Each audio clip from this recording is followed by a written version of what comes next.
साथियों, श्री सत्य साई बाबा का संदेश केवल पुस्तकों और प्रवचनों और आश्रमों की सीमाओं में नहीं रहा है। उनकी शिक्षा का प्रभाव लोगों के बीच दिखता है।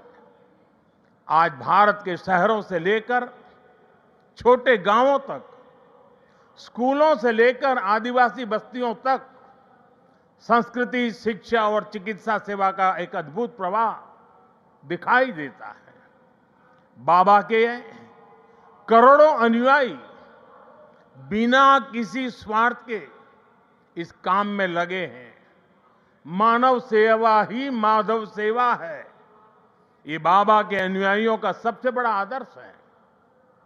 उन्होंने ऐसे कई विचार हमें सौंपे जिनमें संवेदना, कर्तव्य, अनुशासन और जीवन दर्शन का सार मिलता है।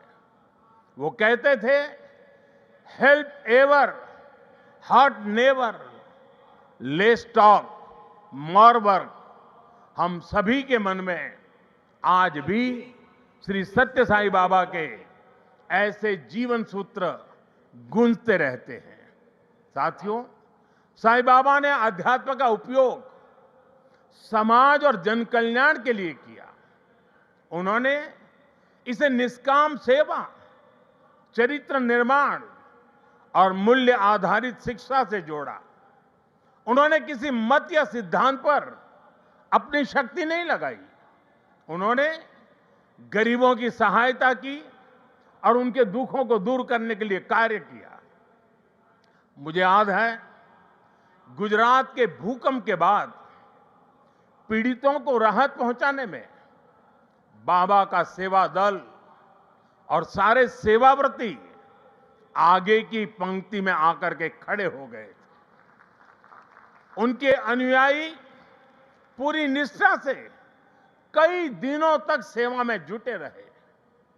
उन्होंने प्रभावित परिवारों तक सहायता पहुंचाने, आवश्यक सामग्री उपलब्ध कराने और मानसिक सामाजिक सहयोग देने में महत्वपूर्ण योगदान दिया। साथियों, एक मुलाकात में अगर किसी का हृदय पिघल जाए, किसी के जीवन की दिशा बदल जाए, तो इससे उस व्यक्ति की महानता का पता चलता है। आज यहां इस कार्यक्रम में भी हमारे बीच ऐसे कई लोग हैं जिन पर सत्य साई बाबा के संदेशों का गहरा असर हुआ और उनका पूरा जीवन बदल गया।